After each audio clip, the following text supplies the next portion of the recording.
아멘. 시편 20편도 다윗의 시 이렇게 되어 있습니다. 다윗의 시, 인도자를 따라 부르는 노래인데, 다윗의 시라면은 이 20편의 그 주인공은 단수여야 합니다. 그런데 여기에서 우리가 기도할 때에, 우리가 부를 때에 우리에게 응답하소서 하고 복수로 기록을 하고 있습니다. 마치 이 시를 이 기도의 시를 부르는, 노래하는, 찬양하는 그 사람이 백성 다윗 한 사람이 아니라 백성의 간절한 마음으로 기도하고 있음을 우리가 알 수가 있습니다. 오늘 이 시편 20편은 어느 시보다 간절한 그러한 기도의 마음이 담겨져 있습니다.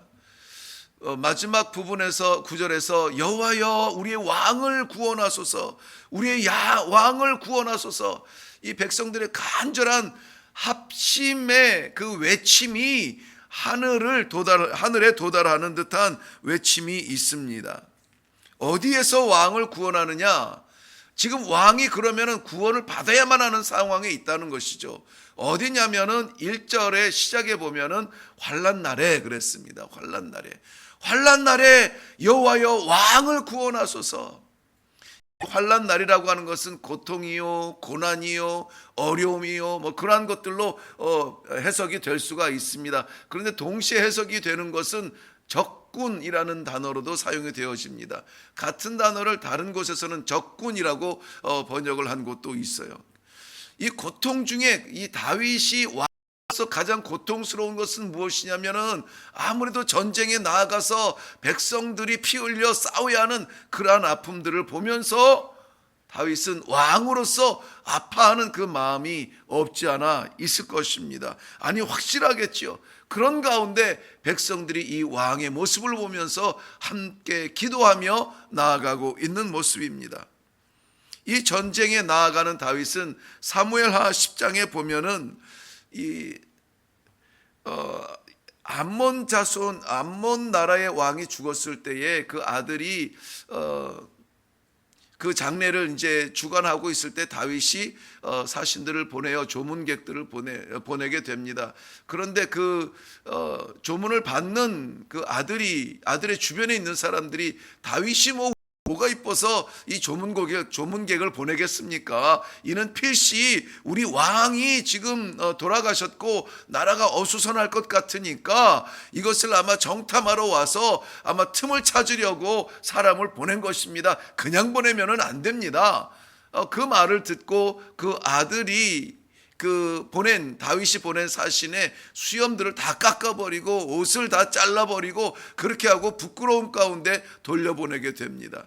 여기에 다윗이 전쟁을 선포하면서 나아갈 때에 아람 사람들을 이 돈으로 사는 용병들로 해가지고 아람 나라와 이 암몬의 군대가 연합하여서 이 다윗을 치려고 다윗과의 전쟁에 마주서고 있는 그 전쟁터로 나아갈 때에 아무래도 연합군 앞에 서 있는 그러한 이 이스라엘 군대를 이 두려운 마음으로 바라보면서, 안타까운 마음으로 바라보면서 왕과 백성들이 하나가 돼서 지금 기도하는 그러한 시입니다. 전쟁에 임하는 시이니만큼 아무래도 두근두근 가슴이 떨리겠죠. 6절 말씀에 보면은 그 전쟁에 나아가면서 여호와께서는 자기에게 기름 부음 받은 자를 구원하시는 줄을 이제 내가 아노니 그의 오른손에 구원하는 힘으로 그의 거룩한 하늘에서 그에게 응답하시리로다. 여기 말하고 있어요. 백성들이 부르는데 여기서 그가 그의라는 이야기가 나는데 한 분은 하나님 여호와이시고 응답하시는 하나님이시고 한 분은 자기들의 지금 전쟁터에 앞장서서 나아가는 왕을 바라보면서 이야기하는 거예요. 여호와께서 거룩하신 하늘에서 기름 부음 받은 자 이 우리 다윗 왕을 위하여서 구원하여 주시옵소서. 그 오른손에 구원하는 힘으로 도와주시기를 바랍니다 하는 그러한 간절한 마음의 시입니다. 오늘 저는 말씀의 제목을 구원하는 힘이라고 정해 보았습니다. 구원하는 힘이 어디에서 오는가? 과연 우리는 어떤 힘을 의지하며 우리가 구원받아야 될 그 어려운 난관의 시대에, 난관의 순간에 우리는 어떠한 것을 바라보고 있는가? 나를 구원하시는 힘은 어디에 있는가? 여호와 한 분, 하나님 한 분, 우리 아버지 한 분밖에 없음을 다시 한번 말씀을 통하여서 확신하고 확인하고, 그렇지, 아버지 계시면 되지. 어떠한 어려움 속에서라도 뭐 정부도 뭐 하지 못하고 세계의 우방들도 어떻게 하지 못하는 그런 때에 아버지께서 붙으시면 되지 하는 이러한 유일한 우리의 구원의 방향성을 가지고 기도하면서 함께 내려갈 수 있기를 바랍니다. 우리의 전쟁은 이 칼과 이 창을 마주서는 그러한 전쟁은 아닙니다. 그러나 그보다 더 심각한 우리 영적 전쟁터에 우리는 날마다 노출되고 있음을 알아야 됩니다. 영적 전쟁이라. 육신의 전쟁은 육신을 쓰러뜨립니다. 칼과 창은 죽일 수 있습니다. 그러나 영적 전쟁에서 패한다면 우리의 영혼이 무너진다라고 하는 위기의식을 가져야 될 줄로 믿습니다. 우리의 믿음은 육신을 살리는 믿음이 아니라 우리 믿음은 영원한 나라에 우리 영혼을 살리는 믿음이잖아요. 그 믿음을 무너뜨리려고 하는 이 마지막 시대의 악한 영들의 유혹과 도전과 시험과 시련이 얼마나 많습니까? 그야말로 이것저것 일일이 따질 수도 없을 만큼 다양한 모습으로 우리에게 시험하며 다가오는 이러한 전쟁, 영적 전쟁 앞에서 우리의 구원의 힘은 어디에 있는가 하는 것입니다. 여호와, 우리 아버지, 천지를 지으신 하나님, 그 한 분밖에 없음을 우리는 분명히 다시 한번 확인하고 이 영적 전쟁을 시작할 수 있기를 바랍니다. 오늘도 우리가 살아가는 이 하루는 여지없이 어김없이 이 영적 전쟁터로 우리는 나아가게 됩니다. 그렇다면 우리 이 전쟁을 나아가는 우리의 심령은 어떠해야 됩니까? 오늘 5절 말씀에서 우리는 이 전쟁의 시작을, 선언을 이렇게 할 수 있도록 하나님께서 힘을 주십니다. 5절 말씀, 우리가 너의 승리로 말미암아 개가를 부르며, 여기는 너라고 했는데 당신은, 그러니까 왕을 너라고 하기는 할 수는 없죠. 다윗의 승리로 말미암아 개가를 부르며 라고 말하고 있습니다. 승리라고 하는 것은 이긴다는 것이죠. 이겼다라는 것입니다. 이길 것이라는 거예요. 그런데 거기에 이기기 때문에 돌아올 때에는 개가를 부르며 돌아올 것이다, 승전가를 부르며 돌아올 것이다 라는 것입니다. 전쟁에서 패배는 죽음입니다. 그렇기 때문에 이 패배를 인식하는 그런 두려움으로 나가서는 안 되는 것입니다. 우리는 이 전쟁에서 반드시 이길 것입니다. 이길 것입니다. 돌아올 때는 우리는 개가를 부르며 승전가를 부르며 이 하루를 마무리할 것입니다. 이러한 믿음의 승리의 확신을 가지고 나아갈 수 있기를 바랍니다. 이길 수밖에 없다는 거예요. 이길 수밖에 없어요. 왜? 우리의 앞장서신, 우리의 대장 되신 예수 그리스도께서는 이미 이 싸움을 승리하셨다고 말씀하셨습니다. 우리 요한복음 16장 33절 말씀에 보면은, 이것을 너희에게 이르는 것은 너희로 내 안에서 평안을 누리게 하려 함이라. 세상에서는 너희가 환난을 당하나. 여기서 오늘 1절 말씀에서 말하는 그 환난과 같은 환난이에요. 세상에서는 너희가 환난을 당하나 담대하라, 내가 세상을 이겼노라.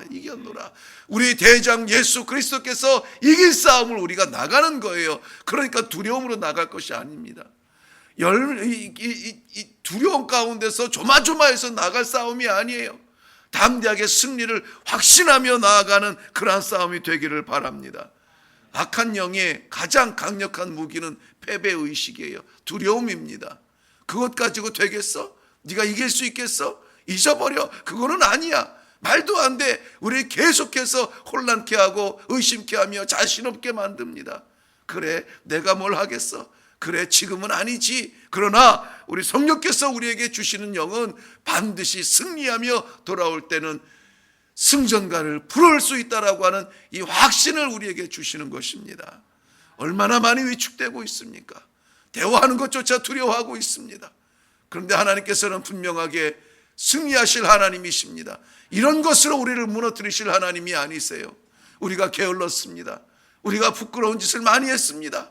그렇기 때문에 우리에게 긴장하며 더욱더 신앙의 생활을 무장하며 나아가도록 하나님께서는 경고하시는 말씀으로 우리가 받고 다시 기도의 자리를 회복하고 다시 신앙의 자리를 회복하고 나를 위한 신앙이 아니라 아버지의 영광을 위한 신앙으로, 그러한 드림으로 우리의 신앙의 방향성이 바뀌어져야 될 줄로 믿습니다. 승리는 여호와께서 주십니다. 승리는 여호와께서 반드시 우리에게 주셔서 우리로 하여금 개가를 부르게 하실 것입니다. 그렇다면 우리는 어떻게 해야 될까요? 그 개가를 부를 수 있도록 목청을 준비해야죠. 나가서 싸울 수 있도록 우리가 다짐하고 훈련해야죠. 잘 무장해야죠. 사도 바울은 성도들의 싸울 영적 전쟁을 위해서 하나님의 전신 갑주를 입으라고 합니다. 너무나 안타깝고 저마저도 사실은 이 선교 20년을 하면서도 복음으로 승부하라, 오직 복음만 가지고 나아가면서 복음이 아닌 것은 아무리 화려해도 가지 말아라, 복음이 가는 길은 아무리 두려워도 일단 들어가라, 복음으로 승부하라, 저는 그렇게 싸워왔습니다. 그런데 정말 요즘에는 혼란스러워요. 어떻게 해야 될지. 여기저기에서 예배가 축소가 되어지고 모임들이 축소가 되어지고 심지어는 주일 예배마저도 인터넷으로 드리고, 인터넷으로 드리는 예배들이 다 나쁜 것은 아닙니다. 근데 형편이 그러니 어떻게 해야 될지 모르겠어요. 또 성도들이 이렇게 이런저런 의견을 나눌 때에도 이번 주는 그렇게 하면 좋겠습니다, 어떻게 하면 좋겠습니다, 이야기들을 나눌 때 정말 이 두려움을 이기게 해야 되는 것인지, 아니면은 이것을 저희 그 어르신이 이야기한 것처럼 바람 불 때 고개를 숙이라는 것처럼 정말 무작정 나아가는 것이 아니라 지혜롭게 해야 되는 것인지 저마저도 참 흔들릴 때가 많습니다.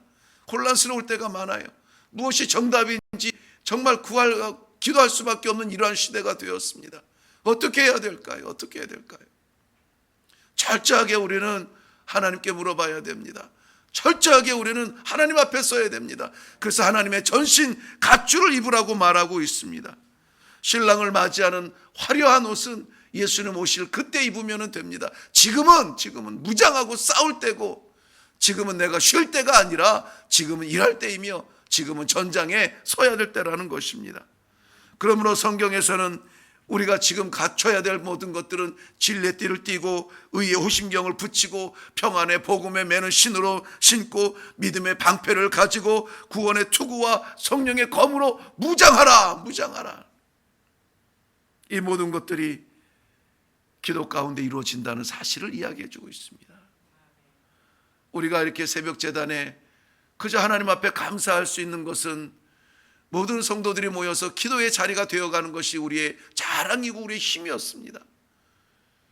그런데 이런 안타까운 사정으로 인하여서 기도의 자리가 비어져 가고 있을 때, 그래도 이 시간은 깨어서 기도하시겠지, 이 시간은 어디서든지 기도하겠지, 다시 기도의 자리를 회복하기 원하여서 간절한 마음으로 기도하겠지, 그러한 것이 저의 중심의 기도의 중심에 있어요. 많은 신앙의 모양들이 사람 위주가 되고 개인 위주가 되고 그야말로 흔히 말하는 인본주의 신앙으로 우리가 전락하고 있습니다. 훈련받는 것도 싫어하고 섬기는 것도 어려워하고 전도하는 거는 더더욱 어려워하고 싫어하고, 선교는 그게 우리 일이냐, 선교사들이 하는 일이지라고 따로 생각할 겨를도 없을 만큼 우리는 연약해져 가고 있습니다. 이럴 때에 이 새벽, 이 아침에 하나님의 말씀으로 이 하루를 시작하며 하나님 앞에 우리의 연약함을 내려놓고 기도하게 하시고 하나님 앞에 찬송하며 확신 가지고 뛰어내려갈 수 있도록 새 힘을 주시는 하나님의 은혜를 우리가 잊어서는 안 될 줄로 믿습니다. 하나님께서는 이렇게 철저하게 하나님을 의지하는 주의 백성들을 사랑하세요. 그러므로 7절 말씀에 어떤 사람은 병거를, 여기 어떤 사람이라고 하는 것은 지금 전쟁을 치러야 되는 그 암몬과 아람의 그 군대들을 이야기합니다. 어떤 사람, 즉 적군들은 병거를 준비하고 어떤 사람은 말을 의지하지만 우리는 여호와 우리 하나님 여호와 그 이름을 자랑하리이다. 그래서 자랑한다는 말은 기억한다는 말이에요. 우리는 여호와 하나님 아버지밖에 몰라요. 하나님밖에 모르는 바보예요. 하나님께서 우리를 건져 주실 줄로 믿습니다. 이러한 믿음이 오늘 우리들의 힘이 될 수 있기를 바랍니다. 오늘도 우리는 십자가의 군사로 살아갑니다. 십자가의 군병으로 살아가게 됩니다. 악한 영들은 끊임없이 우리를 넘어뜨리고 유혹하고 멈추라고 하고 이제는 그만이라고 말을 하면서 우리를 편히 쉬라고 그냥 있으라고 그렇게 말을 합니다. 그러나 영혼이 게을러지지 아니하도록, 이럴 때 더욱 기도하도록, 더욱 말씀을 의지하도록, 더욱 찬송의 시간을 가질 수 있도록 전적으로 하나님을 신뢰하며 결국은 구원의 영광의 자리에 서게 하실 하나님 믿습니다. 하나님 놓지 아니하시는 하나님을 의지합니다. 하나님을 따라갑니다. 하나님의 말씀에 더욱더 세밀하게 예민하게 응답하면서 살아갈 수 있는 복된 하루가 되시기를 주님의 이름으로 축원합니다. 오늘도 하나님께서는 우리에게 충분한 구원의 힘이 되어 주실 것입니다. 기도하겠습니다. 살아계신 아버지, 은혜를 감사합니다. 주께서 허락하신 이 새벽 제단, 우리의 자리에 있을 수 없어 주님의 명령 따라 주님께서 허락하여 주시는 환경과 상황의 인도하심 따라서 주님 전에 올라와서 기도합니다. 아버지 하나님, 우리를 구원할 것은 세상에 그 무엇도 없습니다. 오직 살아계신 주 여호와 하나님 아버지, 창조주 아버지만이 우리의 구원하시는 힘이 되십니다. 전적으로 신뢰하며 의지하며 고백하며 간증하며 살아갈 이 하루를 그렇게 살아갈 수 있도록 도와주시옵소서. 아버지, 질병과의 전쟁이 아니라, 아버지 육신의 전쟁이 아니라 이 영적 전쟁에서 하나님 지지 않도록 하나님 도와주시옵시고, 철저하게 하나님 의지함으로 말미암아 구원하시는 여호와 구원의 힘을 체험하는 귀한 기회가 되도록 도와주시옵소서. 감사드리옵고 예수님의 이름으로 기도하옵나이다. 아멘. 이 시간에 우리 기도할 때에 먼저 아무래도 우리는 나라와 민족을 위하여서 기도해야 됩니다. 이것은 누구를 탓할 수 있는 일이 아니에요. 절대 우리는 누구를 탓해서는 안 됩니다. 오히려 기도해 줘야죠. 오히려 이 나라와 민족 가운데 지금 만연하고 있는 이 어려움을 위해서 기도해 주시기를 바랍니다. 하나님 도와주세요. 하나님 구원해 주세요. 하나님께서 살펴주세요. 철저하게 하나님 앞에 다시 설 수 있도록 기도하고, 모든 교회들이 이 기도의 시간을 잊어버리지 아니하도록 기도할 수 있기를 바랍니다. 그리고 이 어떠한 시험, 어떠한 어려움, 어떠한 전쟁이라도 승리의 힘은 하나님께서 주십니다. 하나님을 의지하는 자는 구원하십니다. 하나님을 의지하는 그 백성들을 하나님께서 놓지 아니하십니다. 이 약속을 믿고 기도할 때에 하나님께서 주시는 큰 힘을 얻을 수 있기를 바랍니다. 승리는 여호와께 있습니다. 전쟁은 우리에게 있지 않습니다. 아버지께 있습니다. 우리의 영혼을 넘어뜨리려고 하는 영적 전쟁에서도 하나님 아버지를 의지하며 기도하며 나아갈 때 이기게 하실 줄로 믿습니다. 하나님 도와주시옵소서. 기도하며 내려갈 수 있기를 바랍니다. 우리 주님